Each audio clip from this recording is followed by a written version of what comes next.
Muy buenas, distinguidos amigos de la teleaudiencia. Estamos nuevamente en el espacio virtual para conversar ahora con un destacado profesional, el ingeniero de minas Mario Cuentas Alvarado, que a su vez es vicerrector académico de la Universidad Nacional del Altiplano.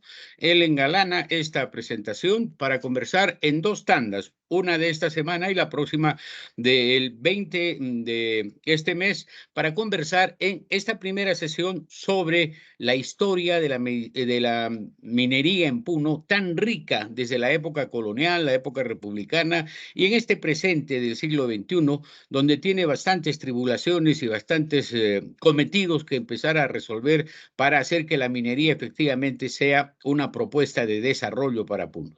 Nos vamos a concentrar en esta primera reunión en los fastos, la historia tan de oropeles de la minería en Puno, especialmente del oro y de la plata.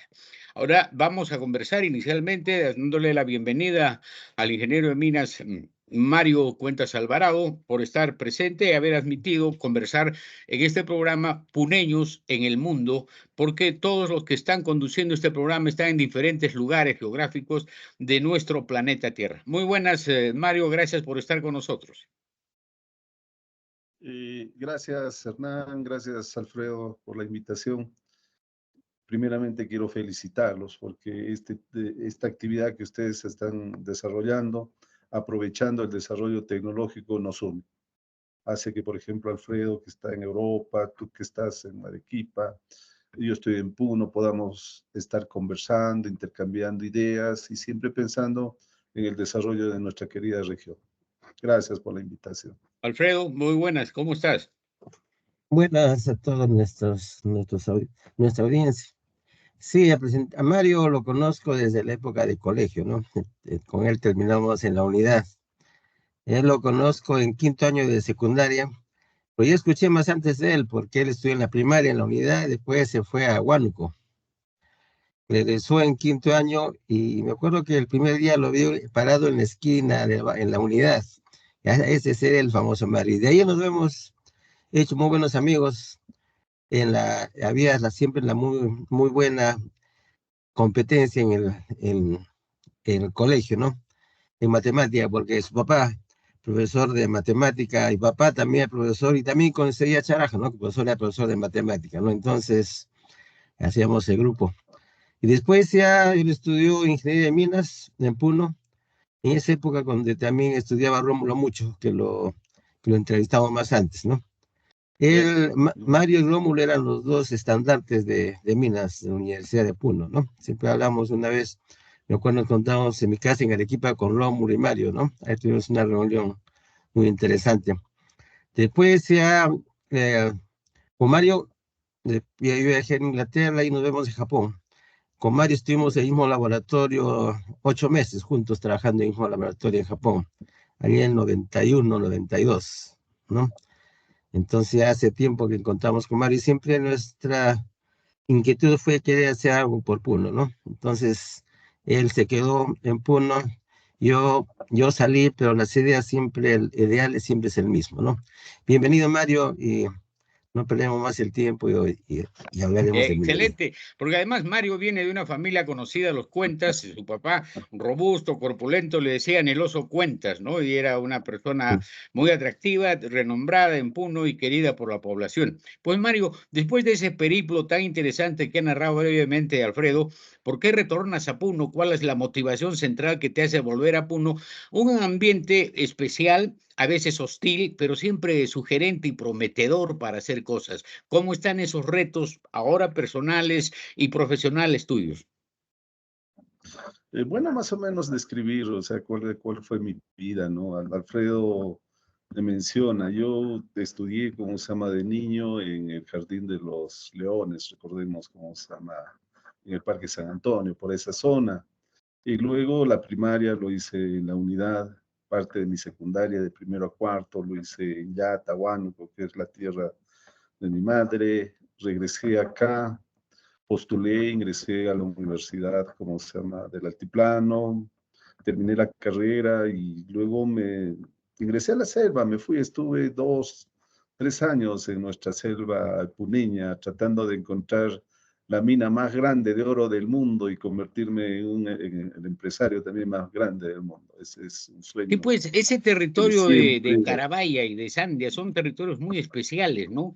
Donde se ha concentrado el oro, se llamaba la cordillera de Vilcanota, la cordillera real, la cordillera occidental, pero también era denominada como la cordillera del oro. ¿Qué experiencias has tenido tú directamente en ese escenario, Mario? Bueno, la vida me ha dado la oportunidad de poder caminar por toda la zona norte de nuestra región. He estado en Sandia, he estado por la parte de Sangabán, en Chapatambuco, he estado en Limbani, he estado en Para, he estado en bastantes distritos mineros. Y eso hizo de que cuando yo tomara la determinación, ingresar a la selva. Y la selva, nuestra selva es rica. En cualquiera de los ríos uno puede sacar, como se llama, un poco de arena y con una batea, y estoy seguro que podría encontrar por lo menos algunas chispas de oro. Y eso hizo de que yo ingresara con el sueño que les conté, ¿no? Bueno, estuve 3 años, los resultados no fueron los que yo deseaba. Entonces salí y formé una empresa de ingeniería aquí en Puno, que ya empezó a trabajar, empezamos a tener proyectos, ganamos algunos proyectos de Foncodes, algunos proyectos de algunos municipios, y ya empezaba a desarrollar. Y yo me acuerdo que un día cerca, el Día de la Madre, vienen a buscarme 2 de mis profesores de la universidad. Entonces yo los recibo con mucho cariño en la casa y ellos vienen y me invitan, como se llama, para ser docente, ¿no? Me invitan para a que los acompañe durante un semestre. Bueno, yo dije, no hay problema, un semestre puedo trabajar, sigo en la empresa, pero la vida quiso que ya me quedara como docente universitario. Y siendo docente universitario, bueno, he ocupado la mayoría de los cargos dentro de la facultad, he llegado a ser decano de la facultad, a nivel de la universidad he sido director universitario de emprendimiento y finalmente el 2021, gracias al apoyo de mis colegas, es que llego a ser el vicerrector académico. Eso ha hecho de que toda mi vida la entregue, como se llama, nuestra región, y dentro, en los sitios en los cuales he estado, siempre hemos tratado de hacer algo. Creo que va el momento de poder comentar sobre esos momentos. Sí, Mario. Hablando yendo un poquito más atrás, en la época preinca, ¿qué nos podemos decir? ¿Qué nos puedes decir de la minería en la zona? Bueno, nosotros lo que sabemos es que esta es la zona donde nace, como se llama, la cultura tiahuanaco. Y la cultura tiahuanaco trabajó, por ejemplo, el cobre, trabajó el estaño. La fusión de estos dos consiguió un bronce estañífero. También trabajó el oro y la plata. Y en esa época la recuperación, por ejemplo, ¿cómo podían obtener ellos plata? Era utilizando las famosas guairas. Estas guairas son en un inicio son torres de piedra, pero posteriormente fueron torres de arcilla, que ellos llevaban y en las zonas altas de toda nuestra cordillera colocaban y ahí ponían, por ejemplo, algunos restos, una galena argentífera, etcétera, prendían fuego y se apoyaban con el viento que corre por la cumbre, pero también con algunos pequeños tubos con los cuales ellos avivaban el fuego y lograban la fundición, ¿no? Entonces lograban tener ya los metales y poder manejarlos. Ahora, ¿y qué demuestra que esto? Por ejemplo, hay un descubrimiento que se hace en la cuenca del río Ilave, donde en una de las tumbas se encontró una niña que llevaba un collar de oro. Y estamos hablando, y según la datación que han hecho, por ejemplo, esta datación está entre el rango de 2155 a 1936 años antes de Cristo.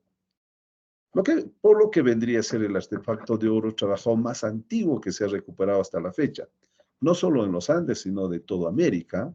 Entonces, podemos sentir orgullo de que en nuestra región hace 3.700 años nuestros antepasados ya laminaban en frío el oro nativo. Y sobre la riqueza que se habla, por ejemplo, de nuestra cordillera, la cordillera del Callahuaya, ¿no? Que es al inicio como se llamaba en la época de los incas y que luego los españoles llegan y la llaman la cordillera del Carabaya. Esta es mencionada intensamente por todos nuestros historiadores de esa época como la fuente de donde el oro salía para todo el territorio del imperio incaico. Y recuerden también que los incas consideraban el oro como las lágrimas de su dios, ¿no? Las lágrimas del sol, y que donde se encontraba esta lágrima de oro era venerada, era bendecida. Así es como los incas consideraban al oro, lo empezaron a trabajar. Cuenta también la historia, no lo sabemos, de que el templo de Coricancha tuvo todo un jardín, ¿no? Donde hubo animales, hubo seres humanos, hubo plantas de tamaño natural. Talladas Estas en oro. estaban talladas en oro, ¿no? Y ese oro, ¿de dónde vino? Vino de nuestra cordillera del Ahora, Carabaya. Mario, Entonces, esa tecnología era una sí, tecnología adelante. limpia, no dañina del ambiente, ¿no? O sea, siguen todos esos, el guaira, la limpieza, el manejo del aire, de las condiciones naturales, sin destruir, sin perturbar el equilibrio ecológico. Exacto, como se llama, el Inca y el pre-Inca respetó, y si nosotros analizamos el procedimiento, tú lo dijiste, no hay nada que contamine, lo único que van a quedar son restos de cenizas, quizás se han utilizado madera, etcétera, ¿no? Pero después no va a quedar más ningún contaminante. Entonces, cuando ya empieza la época de la conquista, la presencia foránea en ese escenario, ya empieza la explotación más urgida por obtener los productos y entonces se busca acelerar los procesos y eso ya genera un proceso de contaminación. Sí, cuando ya los españoles, como se llama, ingresan. Recuerden que ellos crearon el mito, bueno, no sabemos si es mito, pero todavía sigue siendo mito hasta que se demuestre lo contrario, del Dorado, ¿no? De una ciudad de oro, etc. Entonces buscaron intensamente por toda nuestra región. Luego de ver, usufructuaron las minas de oro que nosotros teníamos, pero posteriormente se dedicaron a la extracción de la plata. Y ahí es donde entra también nuestra región, que es rica en plata, ¿no? Nuestra propia historia de cómo se fundó Puno lo explica. Entonces ellos obtenían el mineral de plata, que venía a ser una galena argentífera, lo chancaban, lo reducían mediante un molino, y cuando ya estaba en lo que era polvo, ellos mezclaban con agua y le añadían el mercurio. Y ahí es donde ingresa ya este contaminante, ¿no? O sea, el mercurio. Ahora, los restos que tenemos, Mario, cerca de la ciudad de Puno, que es lo del antiguo La Icacota, no era un fortín, como se ha precisado, sino era un lugar donde se hacía el lavado de la plata, ¿no? Habían unos pedrones, habían canaletas de agua, etcétera, para hacer ese proceso. ¿Eso es verdad? ¿Se ajusta a la realidad? Yo considero que sí, que más de considerar un fortín vendría a ser, digamos, la casa de un empresario minero, ¿no? Como tú has indicado, ahí tenía sus molinos. El problema fue que cuando ellos, una vez que ya lograban amalgamar mercurio con plata, había que separarlo. Y esta separación lo que se hacía era con destilación. Entonces, y ahí también recuerda que, y para conseguir la temperatura adecuada había que quemar, como se llama, madera. Esto también, según algunas personas, historiadores, indican por qué parte de la vegetación que alguna vez tuvo el altiplano la utilizaron, ¿no? Los pequeños árboles. Entonces se separaban y el mercurio en esa época era vertido al medio ambiente. Y este es uno de los principales problemas que tenemos en toda la región, puesto que somos la segunda región con mayor cantidad de pasivos ambientales mineros. El que nos gana viene a ser Cajamarca, pero nosotros somos el segundo. Esa es una deuda que tiene todavía el Estado con la sociedad, ¿no? Debemos de limpiar todos estos sitios. Pero volviendo a lo que conversábamos, de nuestras minas igual, salió ingentes cantidades de plata que se fueron a España. ¿Cierto? Y bueno, ahí en ese proceso, tanto de la explotación de la plata como del oro, se instalaron desde 1890, nos refieres tú, explotación del oro. Se encontró una pepita de oro llamada pepita, como has precisado, de 9 kilos y más. ¿Cómo es esta génesis de lo que posteriormente se denomina la explotación a través de la mina de Santo Domingo, que es cerca de punto 4 entre la división actual que hay entre Sandia y Carabaya, ¿no? Sí, sobre eso hemos tenido acceso, muchos historiadores, por ejemplo, nos han mostrado interesantes fotos de cómo era la antigua mina de Santo Domingo, ¿no? Fotos que más o menos precisan que se inicia sobre los años de 1890. ¿Y cómo nace esta mina, no? Hablan de que Mariano Quispe, porque así se llama, él estaba trabajando en actividades agrícolas y luego siente deseo, tiene sed y se acerca al riachuelo y en el riachuelo encuentra esa famosa pepita, ¿no? Que ellos indican que pesaba 1.3 kilos. Y donde hay una pepita se supone que de algún sitio vino, ¿no? Entonces se pusieron a buscar la procedencia Ahí, y hay un filón encontraron ahí. estos filones. Estos filones que, según lo que indica mucha gente, el oro todavía sí seguía existiendo, sino que se fue profundizando y llegó un momento de que ya la capacidad tecnológica, las bombas de esa época no eran suficientes para poder desaguar, ¿no? Para poder sacar todo el agua. Y finalmente el yacimiento, las operaciones mineras se ahogaron. Entonces, ese es nuestro famoso, la mina de Santo Domingo, ¿no? A Ahora, la cual te refieres. una ilustración general. La cordillera de Carabaya, cordillera llamada por algunos cordillera del Oro, ¿por qué tiene esos yacimientos, esos placeres? ¿Qué hace que tenga esa ventaja comparativa de ser casi una cuenca donde el oro está ahí, como pepitas de oro? No es como en otras minas de Sudáfrica, por ejemplo, donde tiene que profundizarse, hacerse, perforar el suelo, etcétera, para encontrar los filones, sino aquí está aluvional el oro. ¿Por qué esas condiciones geográficas tan especiales de que esté bañada o impregnada de oro toda esta cordillera? Eso principalmente se debe, digamos, a la formación de la cordillera oriental, ¿no? La Ujú. nuestra. Esta cordillera oriental está formada por rocas sedimentarias, principalmente por pizarras, ¿no? Y esta pizarra pertenece al lovícico y al silúrico, si es que no me equivoco. Estas durante el proceso de cuando emerge la cordillera, porque al ser sedimentarias eran horizontales, pero cuando emerge la cordillera hace de que varíe, digamos, el buzamiento de estas rocas y en ese proceso se fragmenta en ciertos sitios, se forman Ujú. fracturas.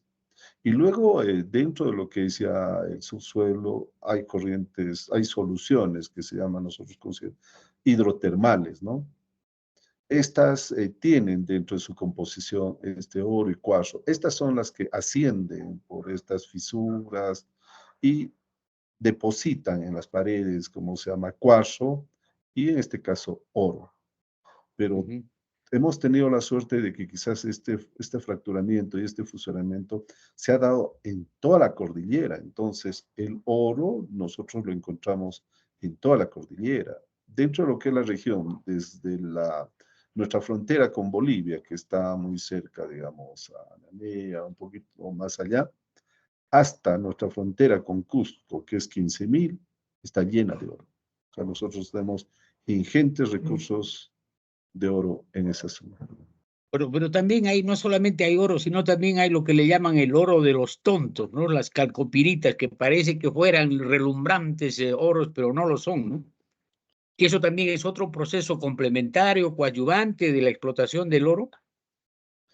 Eso es, bueno, en lo que yo he podido ver cuando he caminado por ahí es en que en las superficies de algunas pizarras, cuando fragmentamos alguna roca, encontramos cubitos de pirita.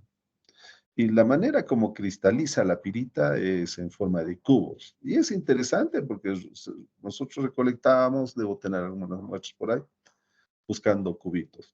Y esta pirita es lo que la gente dice el oro de los tontos, porque muchos que no conocen cómo es el oro encuentran esta pirita y la confunden, ¿sí? Sí, tranquilamente se puede confundir por el brillo, quizás, ¿no? Por el color, que es un amarillo mate, pero para el que ya conoce ya la diferencia es Ese es clara. un diagnóstico minero especializado, ¿no? Ya, pues al ojo de buen cubero, como dicen, ¿no? Bueno, sí, sí. Sí, Ahora, en Mario. una temporada, sí, Alfredo. Sí, sí, un poquito más atrás. El oro no salió, no es originario de la tierra, ¿no? Vino de otros Ah, no, no, sitios. no. No, no, definitivo. Estuve viendo cómo se llama, y seguro que has visto ahí un video, ¿no? Llega del espacio, ¿no? Llega del espacio, meteoritos, asteroides de oro puro y que son los que se estrellan con la Tierra. Y bueno, ya llega, se funde dentro de nuestro magma y luego debe haber una separación dentro del magma y va saliendo por distintos sitios, ¿no? Aquí en Sudamérica, en la zona del África, que tiene muy buenos yacimientos, y oro encontramos casi en todo el mundo. Sí, es Entonces, espacial su origen. sería para pensar de que más abajo de Puno ahí debe haber bastante oro, ¿o no? Yo creo Porque que ahora tenemos sí, que hacer superficial, ¿no? yo creo que sí, porque ahorita lo que estamos, digamos, trabajando es lo que, digamos, la solución hidrotermal que ascendió, ¿no? Que Mm. subió. Pero la gran pregunta, ¿subió todo el oro que estuvo ahí? O quizás no, quizás puede existir lo que también muchos mineros buscan, ¿no? Los famosos, ir profundizando y encontrar los famosos troncos, ¿no? De oro puro, ¿no? Pero A veces el habría que oro ver. sabe venir con otros metales preciosos, ¿no? ¿Aquí también están o no hay otros como rubí, perdón, rutenio, rodio, también se encuentra o no? En nuestras arenas negras, sí. Sí, sí. Yo he tenido, bueno, cuando nosotros trabajábamos y estábamos ya en la etapa final para la obtención del oro, se generan lo que son las arenas negras. Y esas arenas negras contienen esos metales. Entonces, eso es algo que no estamos aprovechando, digamos, en la explotación, ¿no? Sí, sí. Bueno, ahí corremos cierto riesgo de que se les abra el apetito a ciertos mineros informales y sepan de que estamos asentados sobre un banco de oro y entonces puede haber una explotación indiscriminada, porque tienes el caso patético de la Rinconada, donde, bueno, se ha concentrado esta minería, de la cual hablaremos en el próximo capítulo, pero si estamos sobre un banco de oro, ¿no? Como dijo Raimondi, no somos unos pobres sentados sobre un banco de oro. Toda esta pampa de Pachán y de Huachán y de todo lo que es esa cordillera que es la antesala para bajar a la selva, todo está impregnada de oro y tiene que haber también oro subterráneo, no solamente el oro aluvional. Sí, recordemos cómo se forma, ¿no? En una primera etapa, el oro se deposita en una roca. Y esta roca, cuando es expuesta al medio ambiente, al viento, a la temperatura, hace que se fragmente la roca y se desprenda el oro que se encuentra incrustado ahí. Y por gravedad, baja a la base, pero luego posteriormente es trasladada con agua. Y el agua sigue cumpliendo la función de trasladar, de moler, de liberar el oro. Y el oro, por su peso específico, se deposita en ciertas características, digamos, de los meandros de los ríos. Ananea, su origen viene a ser la Rinconada. La Rinconada, todas esas cordilleras de la Rinconada, Anané. de ahí ha venido el oro que ahorita explotamos en Ananea, ¿no? Ahora, Ananea, bueno, San Antonio de Poto era un yacimiento conocido desde la época desde los incas, ¿no? Y cuando tú lo mencionaste, llegó un momento que Natomas empezó a explotar y posteriormente se paralizó porque ya llegó la época de Velasco, que ya expropió y en nuestro caso creó, por ejemplo, a Minero Puno. Se creó la empresa de Minero Puno y a ella se le dio, como se llama, el encargo de explotar todo lo que era San Antonio de Poto. Y ahí utilizaban una draga del dueño anterior, pero se hacía una explotación muy pequeña, ¿no? Entonces, ese era un yacimiento que estaba latente, hasta que en los últimos años se da una especie de invasión en una primera etapa de las comunidades cercanas y de mineros, que hacen una especie de lotización de toda esa cuenca, de toda esa meseta, podemos llamar, y empiezan a una explotación. El problema es que hemos empleado métodos, tecnologías que se ha utilizado en el Yukon, ¿no? Sobre 1900, o sea, hace más de 100 años, 80 años, hemos utilizado tecnologías muy básicas. Eso ha hecho que la recuperación en esa zona, por ejemplo, yo calculo que a lo mucho estaba entre el 30 y el 40%. El resto se seguía, regresaba. Entonces, eso lleva de que en esa zona se vuelve, se revuelve 3, 4, 5 veces y todavía va a haber, como se llama, ganancia, ¿no? Nosotros hablábamos en esa época, cometimos quizás un error, hemos debido traer plantas que se usan en Malasia y que gravimétricas, y que hubiéramos podido en una sola operación recuperar el oro que se tenía y luego proceder al cierre, ¿no? Ahorita, ¿por qué no hacemos el cierre? Porque sigue habiendo oro. Eso es lo que pasa en la zona de Ahora, San sí, Antonio. Mario, ahora viene una pregunta que más o menos es parte del correlato de lo que estamos padeciendo en Puno.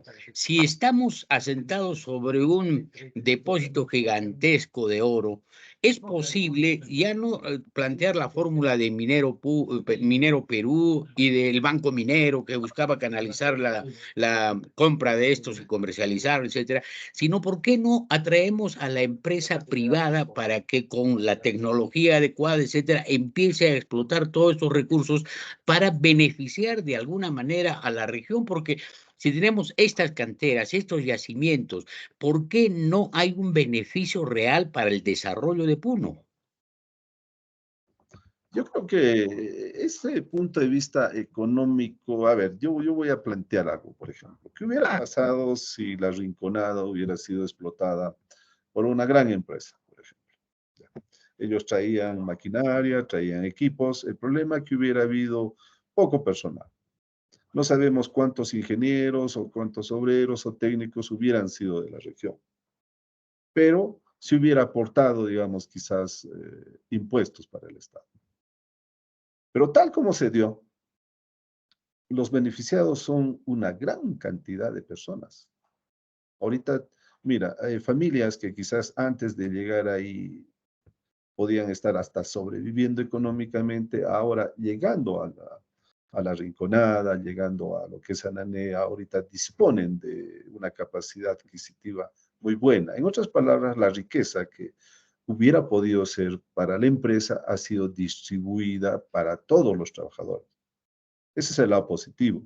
El lado negativo ha sido el ambiental, que definitivamente que si hubiera estado una gran empresa, el impacto ambiental no hubiera sido el que ha sucedido ahora.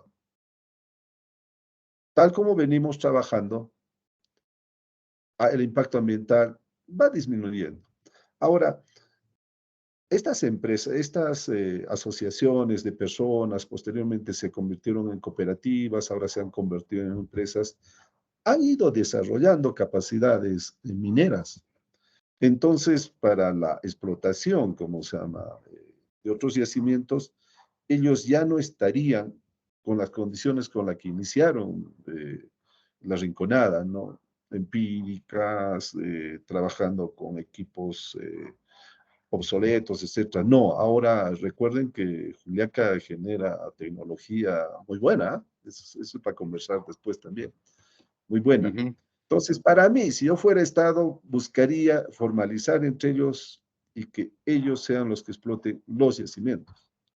¿Por qué los recomiendo? Porque sacarlos a ellos de esa zona va a ser imposible. Eso lo intentó, como se llama, un congresista, el APRAS, antes del año ¿Censano? 2000. ¿Censano? Sí, Jaime Censano. creo que sí, lo intentó. Tomás, el papá, creo.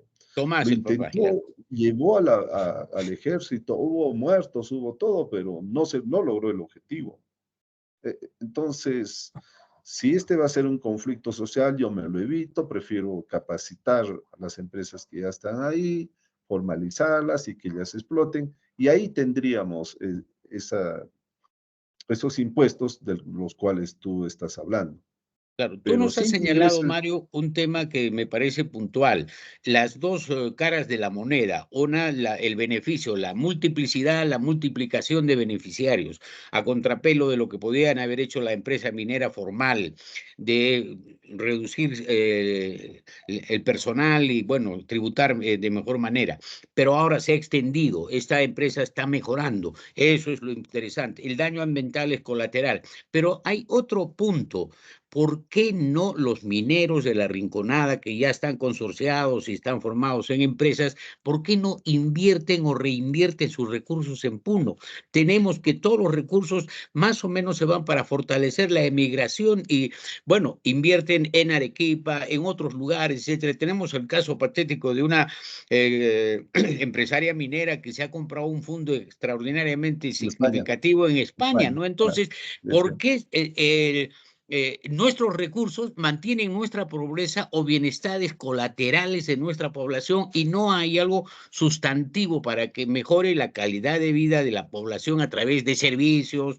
Por ejemplo, no tenemos agua potable en todo el escenario altiplánico, no hay luz eléctrica, etcétera. Si nuestros recursos del oro podrían subvenir esas necesidades y que se reinvirtiera con mejor tributación, cosas de esa naturaleza. Es decir, plantear un diseño que esté más armónico con las necesidades urgentes de nuestra población, ¿no? Para mí hay dos son los factores. Uno está dentro de nuestra idiosincrasia. Recuerda de que siempre Puno, digamos, ¿qué es lo que se hacía más antes? Los terratenientes, los que explotaban, ¿dónde llevaban el dinero? Lo llevaban, digamos, a Lima, a comprar sus fincas, para comprar, digamos, invertir ahí, etcétera. Cuando ya pasamos esa etapa, se empieza a generar un cierto capital en lo que es, digamos, los distritos, etcétera. También ellos migran afuera. Miren, entonces es un poquito que debemos quitar. Por un lado, eso pues por parte de nuestra idiosincrasia. Por la otra es el aspecto de formalizar. ¿Qué sucede con un minero, digamos, que tiene la suerte de encontrar una buena cantidad de oro? Esta finalmente se cristaliza en una buena cantidad de dinero. Él dice, ¿y dónde lo invierto? ¿Lo invierto en Juliaca, en Puno? Si lo invierto ahí, alguien va a decir que yo estoy queriendo, que yo estoy sacando cualquier cantidad de oro, etc. En cambio, si voy afuera, nadie se va a enterar. Eso es algo que está trabajando y creo que converso con ellos. Pero ¿por qué nos formalizamos? Pues Y ese es el una gran principio, incógnita. Sí, ese pues es el debe haber principio. beneficio para formalizarse, ¿no? O sea, formalizarse Exacto. debe ser un beneficio, ¿no? Por ejemplo, conseguir como vales de educación, de salud, ¿no? Poder controlar que si te formalizas, pagas impuestos en tal porcentaje, por ejemplo, se te da en servicios, ¿no? En de salud, por ejemplo, ¿no? O por lo que estamos hablando más antes, ¿no? Del impacto ambiental, ¿no? Se le da también, pagando los impuestos, se le da también tecnología, ¿no? Como para que puedan rendir más, producir más y también con el medio ambiente, ¿no? Se necesita porque el Estado se le da dinero, sea el Estado no recibimos nada del Estado, digo, ¿para qué le doy, no? Pero si vemos de que si lo doy al Estado y veo que me da algo, entonces todos van a querer hacer, ¿no? Entonces, es que me parece cambiar del lado opuesto, ¿no? No que el Estado recoja dinero, sino el Estado invierta para que recoger más dinero, ¿no? Entonces, dar beneficios o que algo reciba la población para que se formalice. Hay algo que en algún momento se planteó y fue rechazado por el Estado. ¿Qué pasa si tú, digamos, tienes un minero que por lo que ha obtenido en la mina, tiene un edificio, tiene carros, etcétera, pero como está bajo seguimiento, eso lo tiene a nombre de otras personas? ¿Qué pasaría si como Estado le dices, mira, ya, yo te voy a reconocer, todo lo que es tuyo, ponlo a tu nombre y yo te lo voy a reconocer, sin ningún tipo de persecución?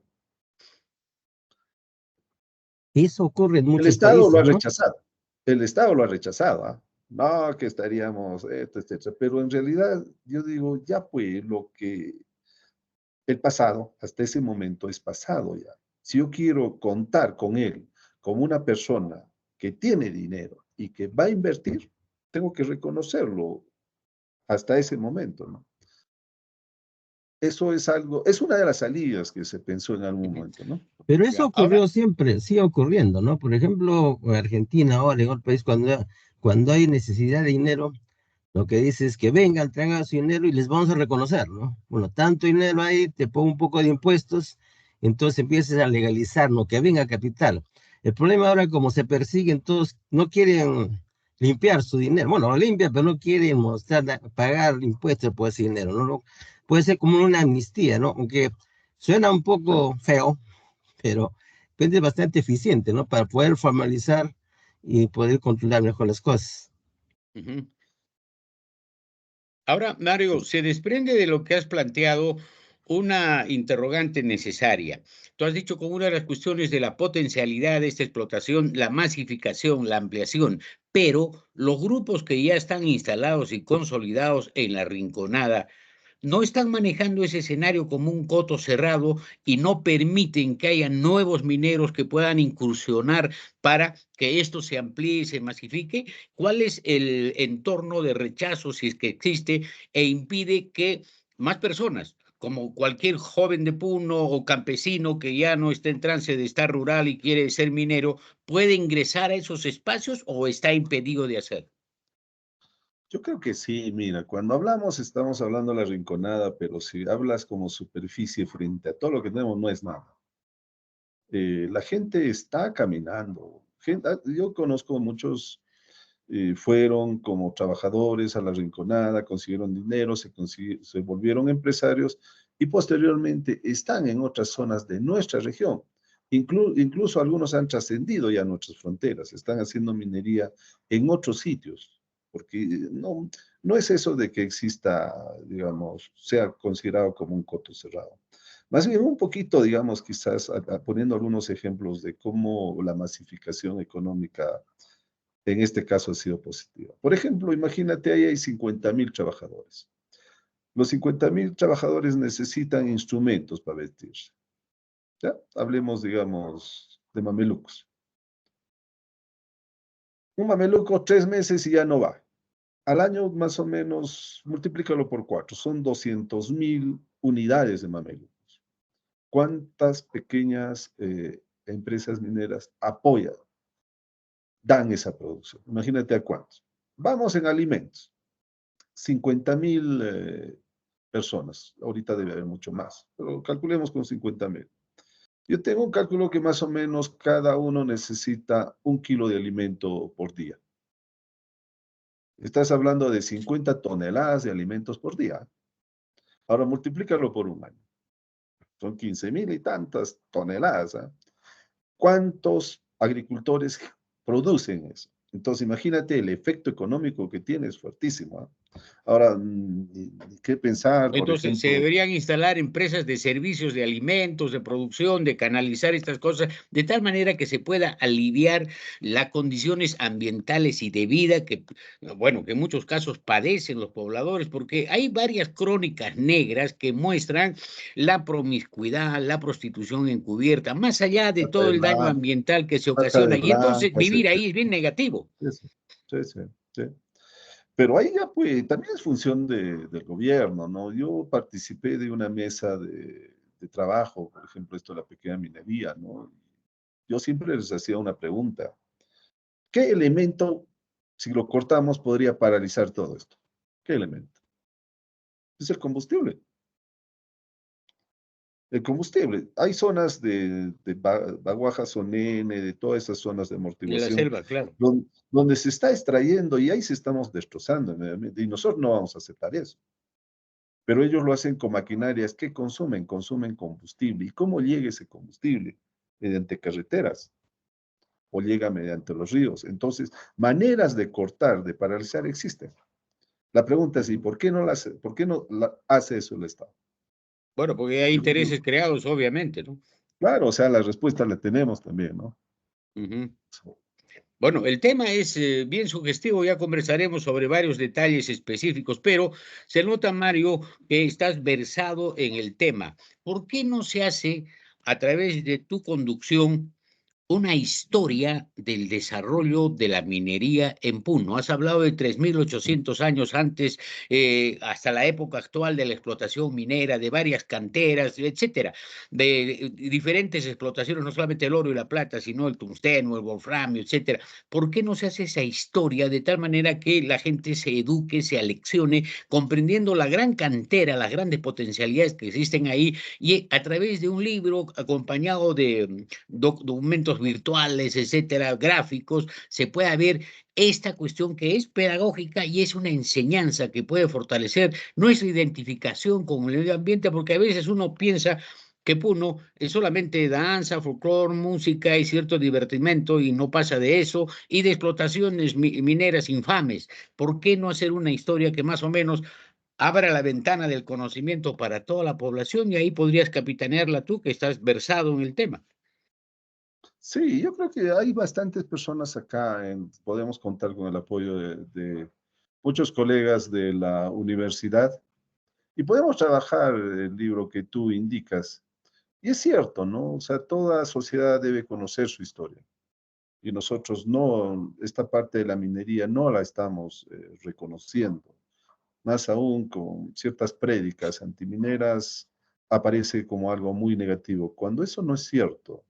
Una minería con tecnología adecuada que minimice el impacto ambiental es buena, porque va a aportar, como se llama, a la sociedad. Uno de los problemas que Ujú. tenemos nosotros, por ejemplo, como universidad, las universidades recibimos cano, minero, gasífero, cano forestal, etc. El Cusco, cuando hace la suma, la Universidad del Cusco, cuando hace la suma de todo el cano, ellos, por ejemplo, al año están sobre casi los 100 millones.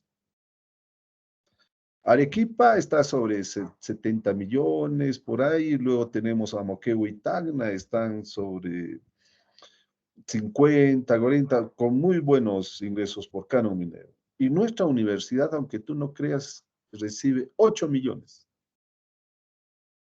Y Eso mira, es una crisis de la formalización también. Si tuviéramos claro, canalización de impuestos, de cosas, nos tocaría canon forestal, canon minero en mayor proporción a lo que estamos explotando, porque todo es evasión, ¿no es cierto? Se va el oro por las fronteras y entonces no hay cómo medir la cantidad de canon que realmente nos debería tocar por lo que tenemos y por lo que explotamos, pero que es evasiva para la contabilidad nacional, ¿no? ahora ese canon minero llega no solamente acá, llega a todos los gobiernos locales, a los distritales, a los provinciales, al gobierno regional.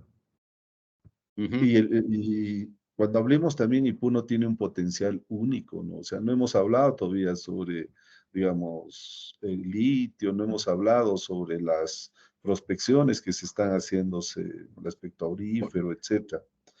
Es que también ya pasó eso, la época en la cual, digamos, llegaba una empresa a un sitio y la explotaba, no le interesaba el medio ambiente, no le interesaba la sociedad, etcétera. Ahora no, ahora cuando llega una empresa inclusive asimila a la comunidad. Yo tengo conocimiento de algunas empresas que están por nuestra zona trabajando, que por ejemplo le dicen, voy a necesitar yo, digamos, trabajos de transporte, de material, etcétera. Tú vas a ser mi contratista.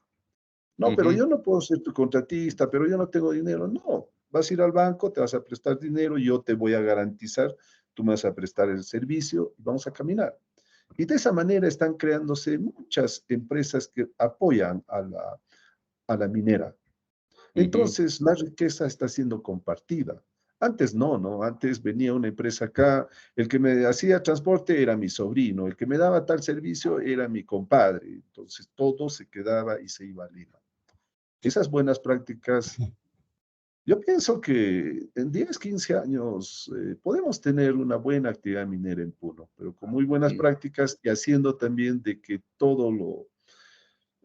las ganancias no se vayan siempre a Lima, no se, sino se nos quede acá, ¿no? Te Sí, reitero. pues porque la mina San Rafael tributa y tiene su contabilidad en Lima cuando debería tenerle en Puno para ver cuántos son los montos reales y qué es lo que debería dejar como parte del canon minero, y eso que es una minera instalada del grupo Brese, etcétera, ¿no?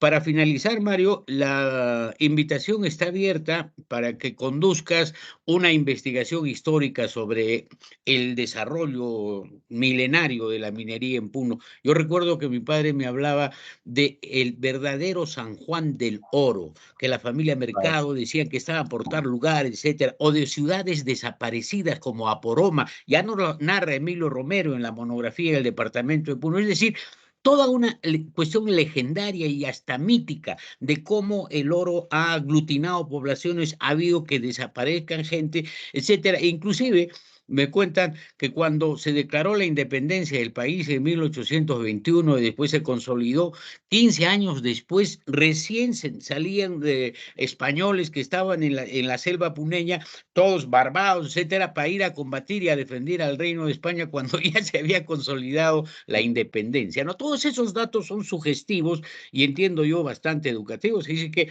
no sé si será un reto, pero sí yo creo que es una tarea académica, histórica, Hay que que debe hacer. acometer la universidad bajo tu conducción. Sí, sí, eso es un reto muy interesante que vamos a hacerlo. Teníamos planteado algo de eso, por eso es que hemos tomado algunos apuntes, hay recolección de bibliográfica que se tiene en los archivos, y creo que esa es la primera actividad que voy a desarrollar una vez que deje la actividad del vicerrectorado académico de mi universidad.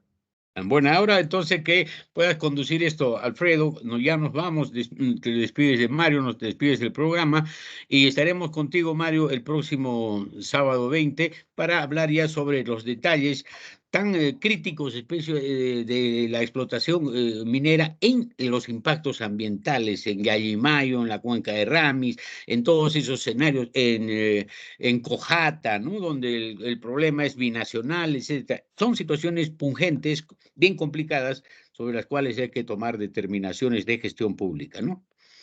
Te agradecemos, Mario. Lo Ok, mismo, gracias. Alfredo, te puedes Gracias a despedir. ustedes. Un abrazo a la distancia. Muchas gracias por Sí, la oportunidad. sí, sí, solamente para, la primera etapa fue puneños exitosos, ¿no? La primera etapa es más, era para conocer a la persona, ¿no? Que no se le conoce, hay muchos puneños que están por todo sitio, pero no conocemos, ¿no? Y vimos en la anterior etapa de que hay puneños muy buenos, pero que eran bastante desconocidos, ¿no? Entonces ahora la segunda etapa es como estamos haciendo ahora, ¿no? Conversar sobre temas de la región, ¿no? Hacer como un conversatorio, ¿no? Con personas que sepan del tema, entonces empezar a conversar y uno de esos de repente sale una idea o sea algo se puede hacer. Y también que tratar al público de que hay otros que puedan tener otros temas de escuchar, ¿no? No solamente los que están los mismos, un tema más local, ¿no? Podemos decir, que nos interesa a todos, ¿no?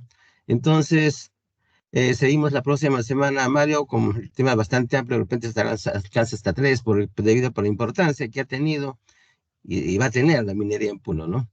Entonces, muchas gracias, Mario. Hasta la próxima semana. Hasta la Ok, próxima. Un gracias. abrazo grande a ustedes. Gracias.